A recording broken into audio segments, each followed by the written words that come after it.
Hello, people. Welcome to the Lee Cole 3 podcast. And once again, James Proctor I was about to say you're serving me. No, actually, he's here doing all the heavy lifting, the researching. How's it Yep. going, my man? Hey, doing really well. How are you today? Good, thank you. And I appreciate you coming here because we're going to talk about a very interesting guy, Hmm. Joe Massino. And Yes. basically, he's interesting because he was the highest ranking man to ever become a rat, wasn't he?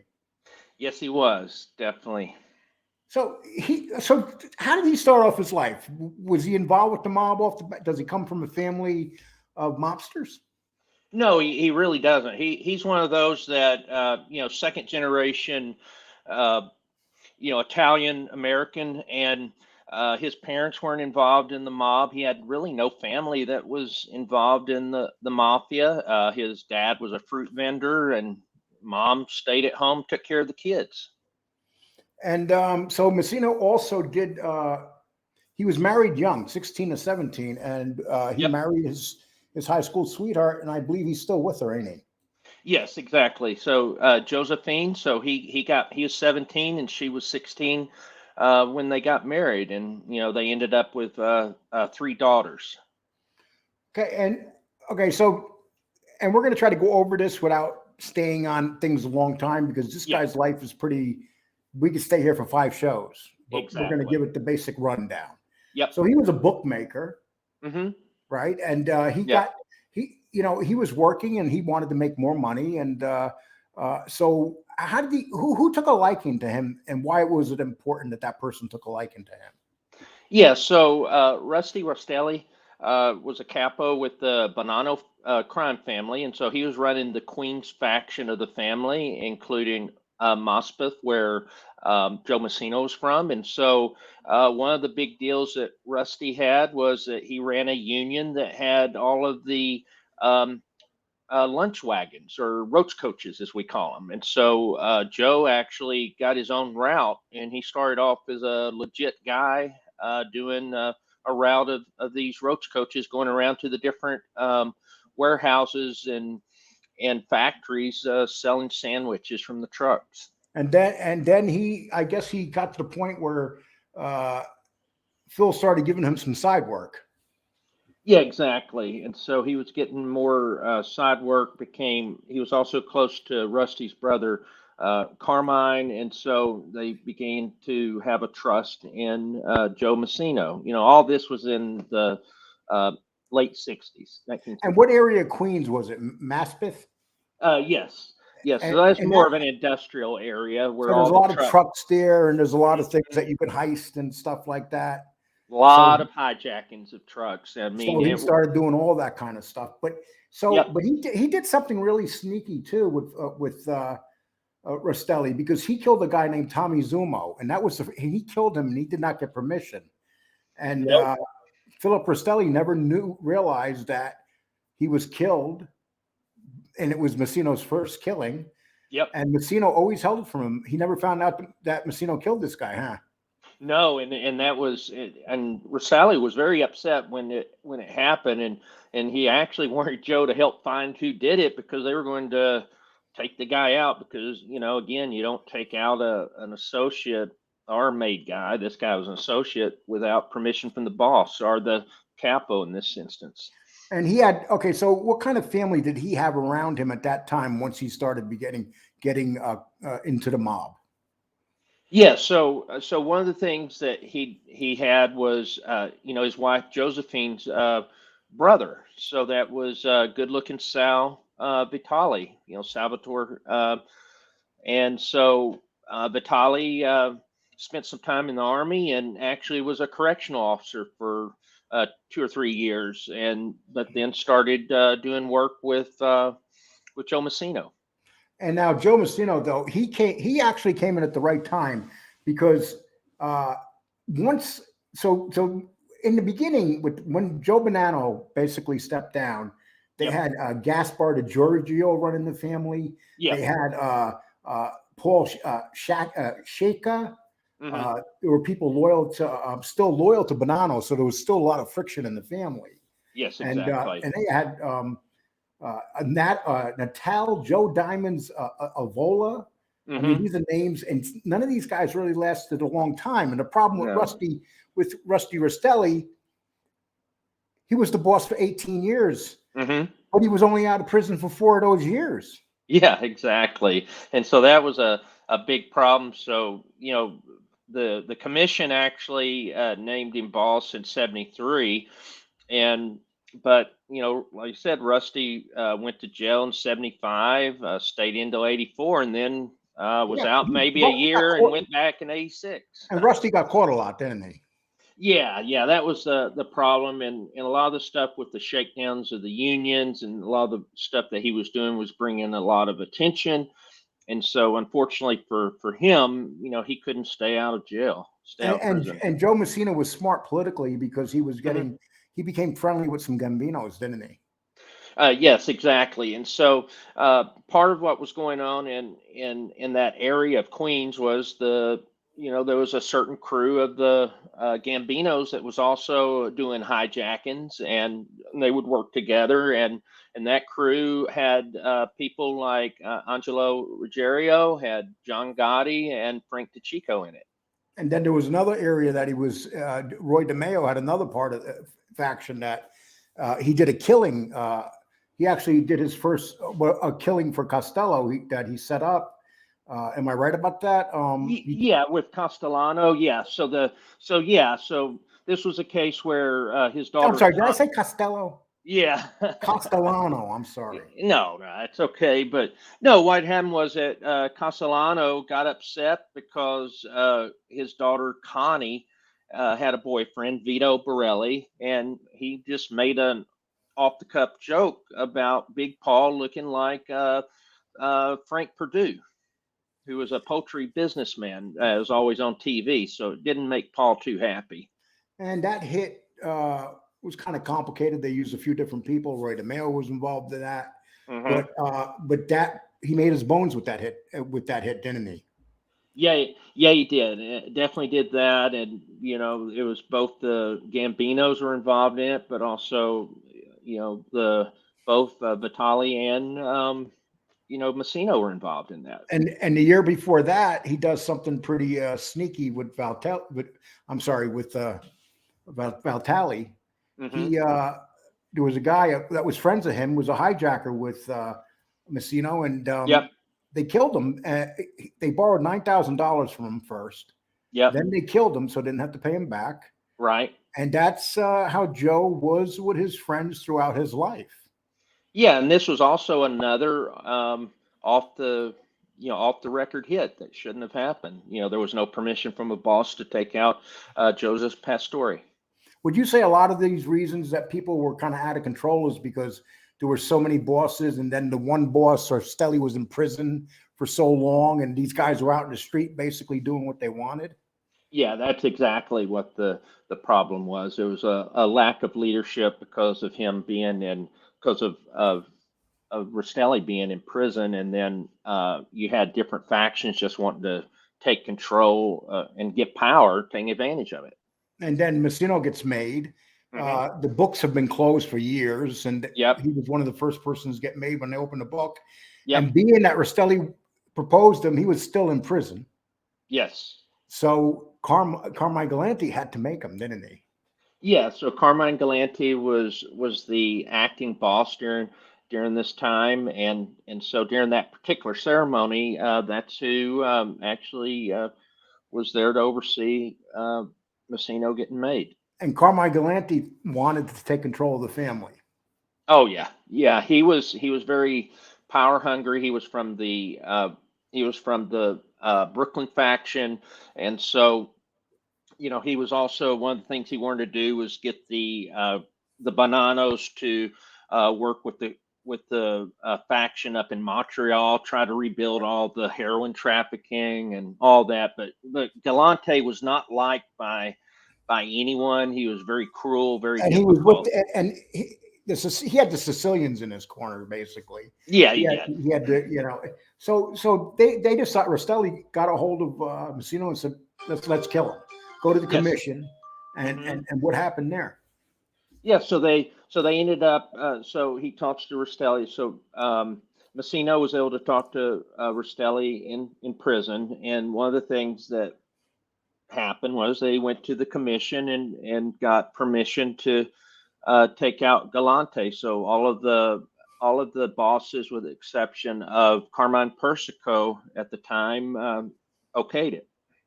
Yeah, and they took him out, and that's that. Then they finally they actually have a structure where Massino is like the acting boss on the street.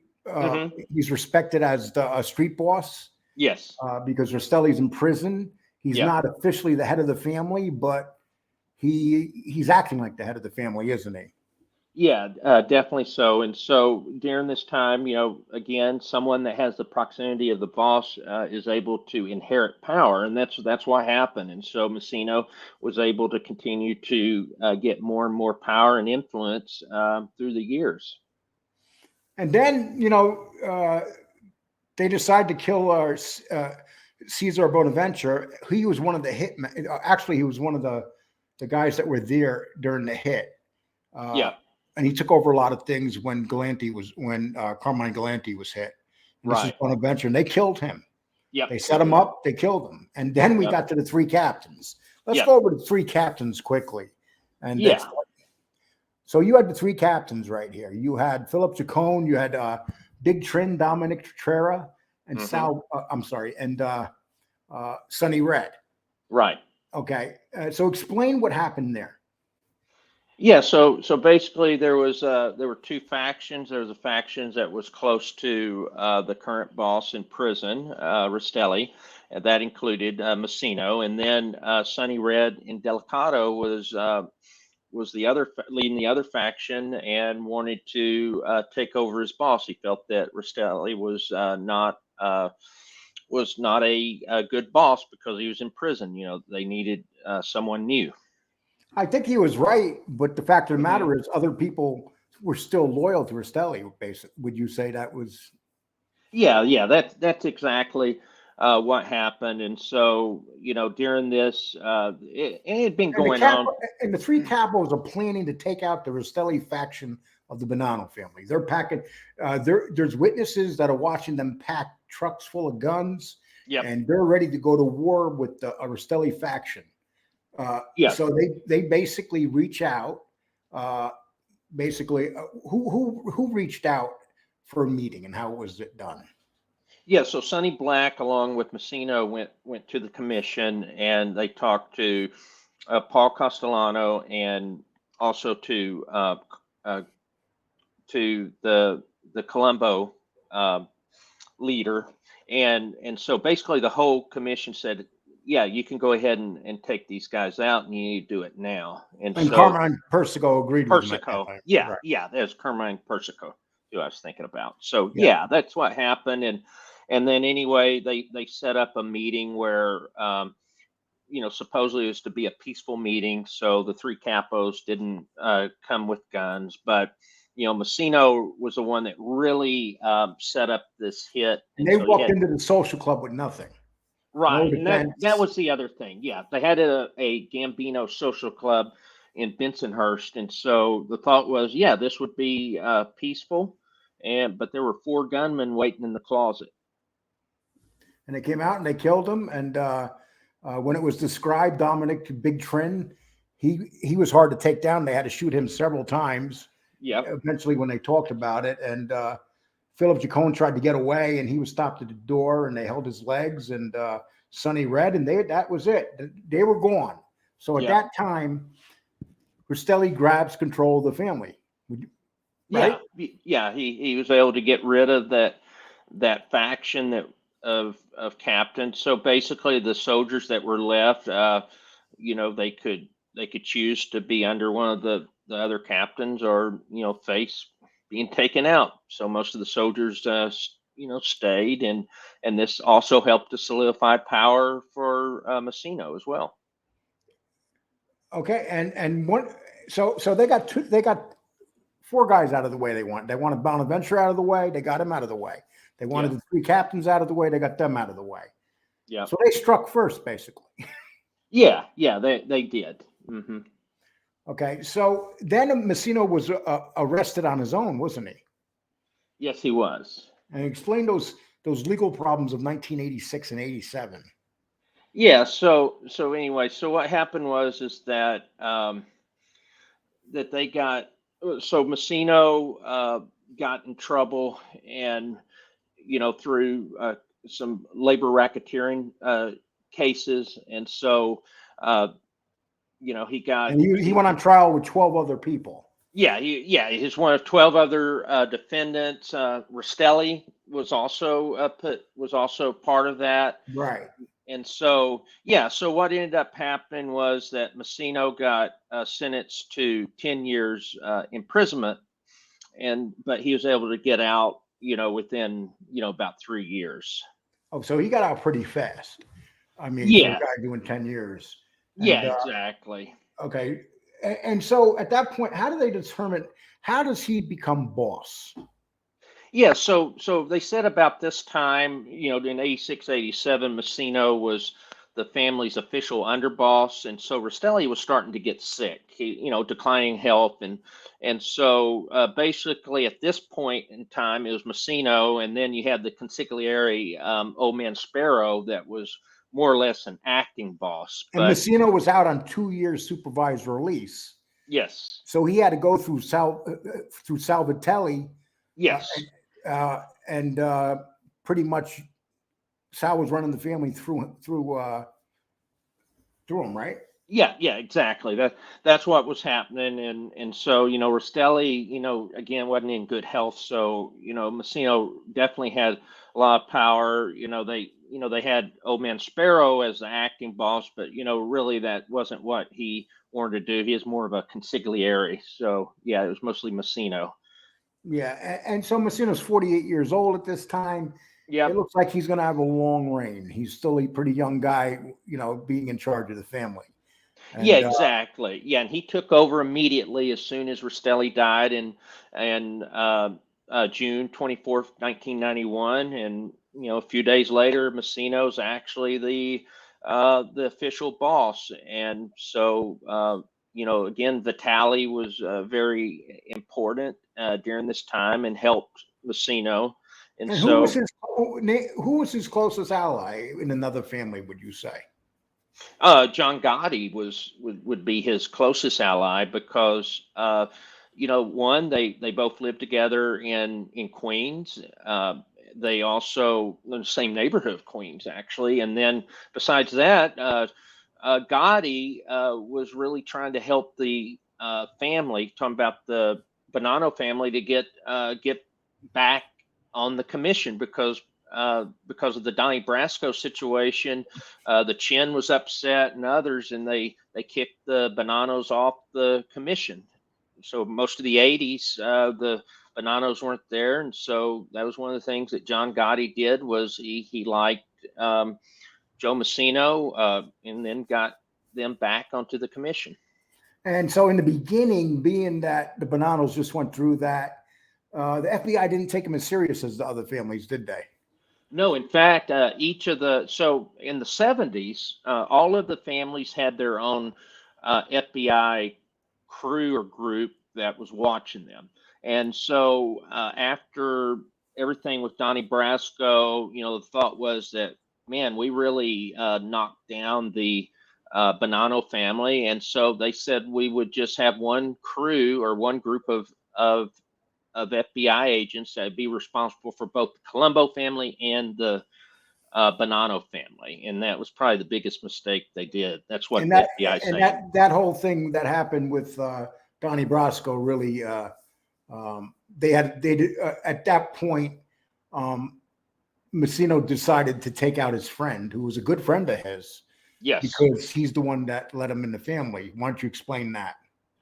So Sonny Black is who we're talking about, and so they were good friends, throughout all these problems, like with Carmine Galante, also the three capos.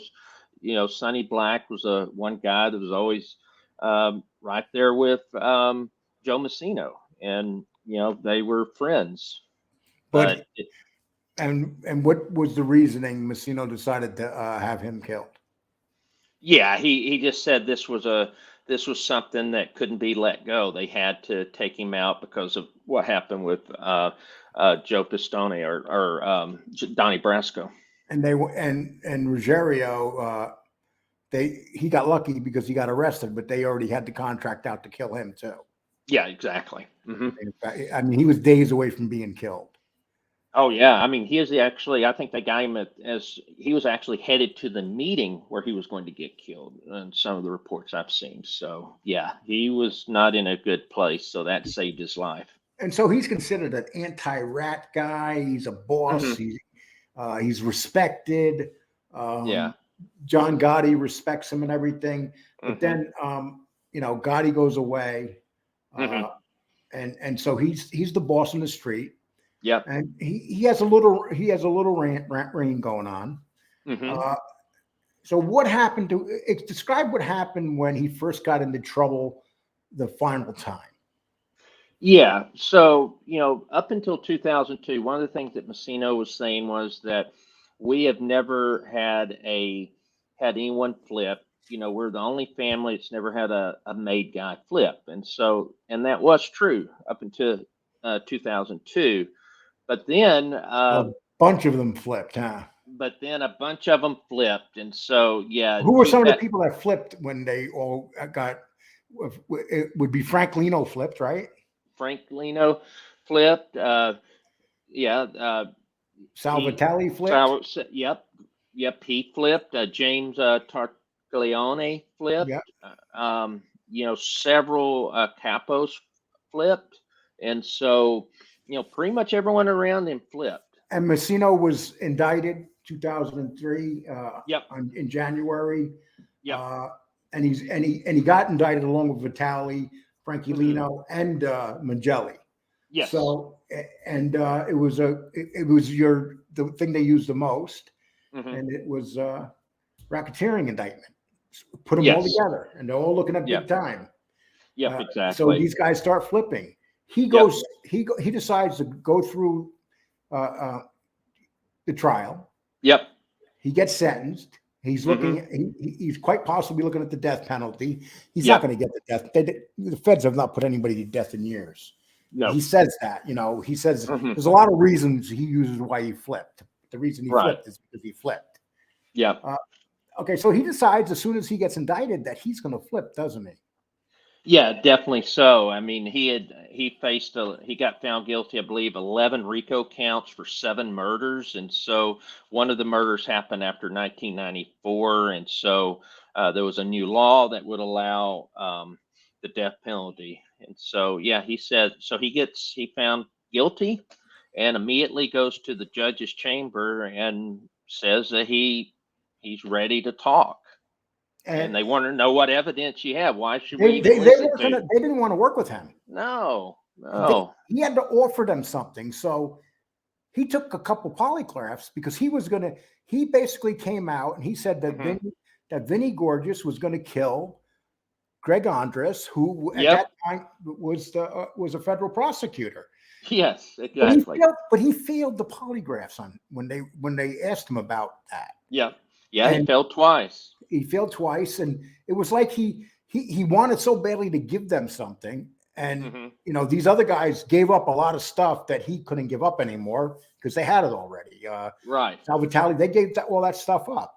Yep. So unfortunately, his target is Vinny Basciano, better known Hmm. as Vinny Gorgeous, Yep. and he does something pretty treacherous. Yep. He wears a wire while he's in MC. He was wearing a Yep. wire, Yep. and then they just happened, and this is where Vinny should have probably felt something was wrong. Hmm. They sent him over to the unit, and Yep. they started talking. Yep. And for the first couple times that he wore the wire, he couldn't get Vinny to say anything on it. Right. And and, Exactly. and if you listen to the wires and how he did it, it sounded like it was more entrapment than actually getting any. He really had to pull it out of him, didn't he? Yeah, and when you listen to that, it really, to me, it seemed like it was more entrapment. I'm surprised that was allowed to be used, but yeah, he so basically he never did, for the record, ever admit to putting a hit out on Greg Andres. Massino never could get him to admit that. And it never held up really. No. The judge basically said, no, this is, even the judge felt like there was too much BS with it. But, yeah, exactly. But Vinny Basciano was still there. And Vinny became the victim he was going to go after pretty much. And he did admit to the one murder of Randolph Pizzolo, of actually organizing the murder. And I know that Basciano has said that he was trying to protect, Cicale, but what I do know is that it was on tape, that the Pizzolo murder. So that was something that they did get with Basciano. And then in 2011, that's when, because at this time, Vinny Gorgeous actually had gotten convicted on the first murder. But then the next murder, which was Randolph Pizzolo, would be 2011. And so that's what the tapes were about. Yeah, let me get this off of here real quick, and I'm going to put it back up in a minute. Okay, yeah, so he does that.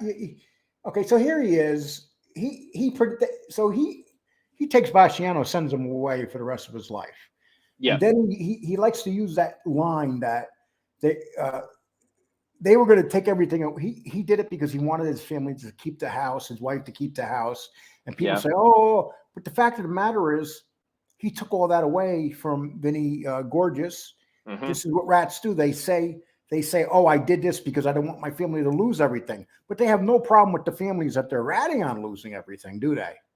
No, and that's what's really bad about it with Massino. So, I mean, he's able to keep their rental properties. He kept the homes for his wife, also Massino's mother, the house for them. So there was a lot of properties they were able to keep. And the funny thing is, he had to give the feds back like 100 pounds of gold bars. I mean, it was higher than that. It was crazy amount of gold bars. I'm like, the guy had all these gold bars that he gave back, and so he gave back some money, but they let him keep certain things. Yeah, and it's just weird because so in this there were 7 murders attributed to him, and so he basically got convicted in 2004 or whatever. Well, by 2013, the whole, I guess what the agreement was that we would not seek the death penalty. Now you will be your sentence is life in prison, but we have the right to lower that. And so they ended up basically letting him out after 9 years, and he had 7 murders and all of that. And then his brother-in-law Vitale had 11 murders that he was found guilty of. And it's kind of funny because they gave up Massino's 9 murders for Vinny Gorgeous's 2 murders. Yeah, exactly. Sounds like an unfair trade to me, doesn't it? Sound like an unfair trade? Yeah, exactly. How about if they just kept, here's what it comes down to. Massino he was waiting to see what his family would do. And when his brother-in-law flipped, and then he had people around him flipped, he decided to flip. Yeah. But, you could say that. But, there's guys like, you're talking John Gotti, you're talking about with this rat right next to him. Sammy Gravano, John Gotti had no problem taking the sentence. And then you have guys like Tommy Patera, same thing. Yep. He takes the sentence. Yep. And these guys have no problem taking the sentence. And a lot of people say, oh, well, how do you know what you would do? We don't know what we're going to do, but here's the thing. These guys make excuses for why they ratted. Just say why you ratted the truth. Right. I mean, this man decided to rat because he basically lied to the government, first of all, saying that Vinny Gorgeous wanted to kill Greg Andres. And he never came out and said, I want to kill him. He goes, I would like to see him dead. Right. It wasn't even like a full confession. And that's why they didn't accept that part of the wire.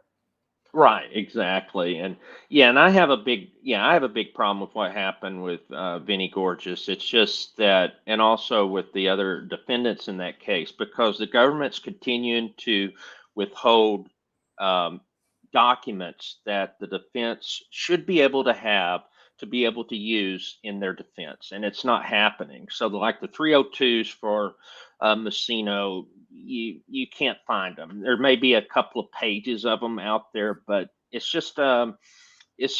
hurts the people that, if you're an American, you have a due process. You have the right to, to go to trial and defend yourself.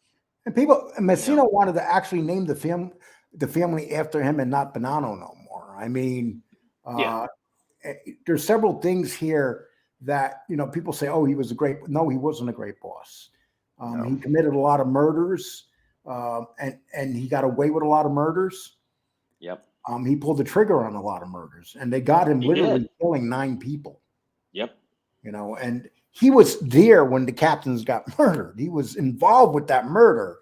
He was involved with the 3 murders before that he did, including the one where he got made. yeah, So, exactly. One of them, he was trying to go out the door, and he was stepping on the hand, so he couldn't get out during the three capos murder. I mean, he was directly involved in all that.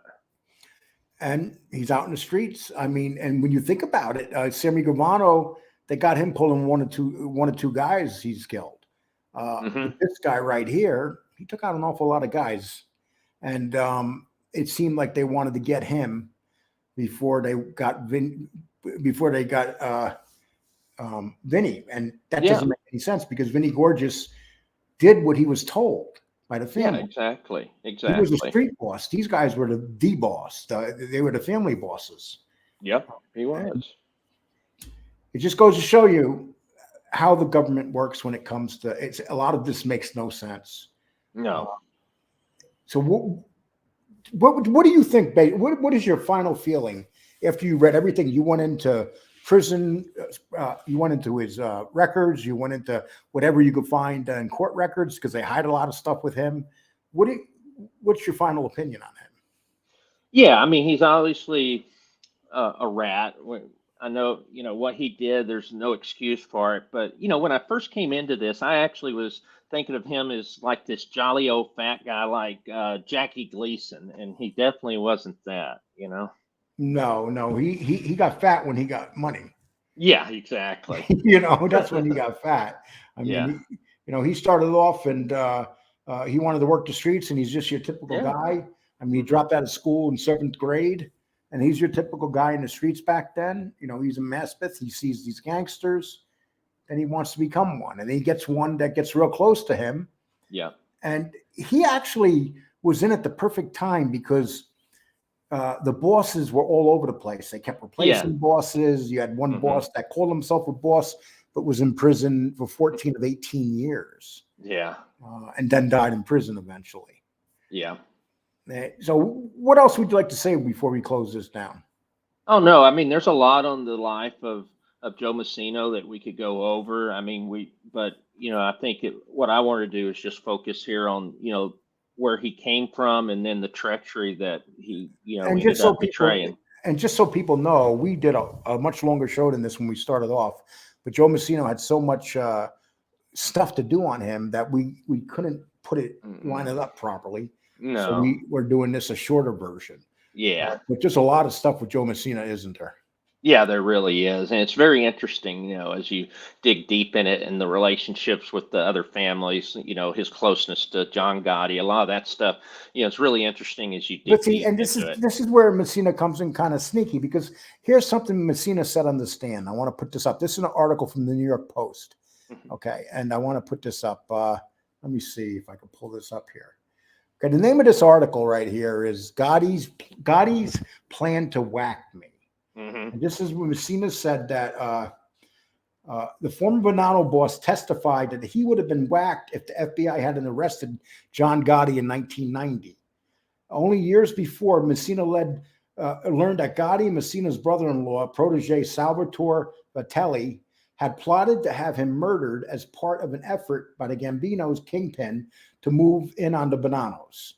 Under cross-examination in the murder trial, Massino's successor, Vinny Gorgeous Massino, said that another mobster revealed the plan. He told me that they were going to make a move on me.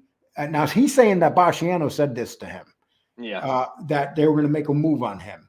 And if John was in the streets, I believe him and his brother-in-law and my brother-in-law would have killed me. See, what doesn't make sense about this is he's talking about 1990. Yeah. He's not even officially the boss yet. No. So this is what makes no sense. So if he's not the boss yet, why is Gotti moving on him?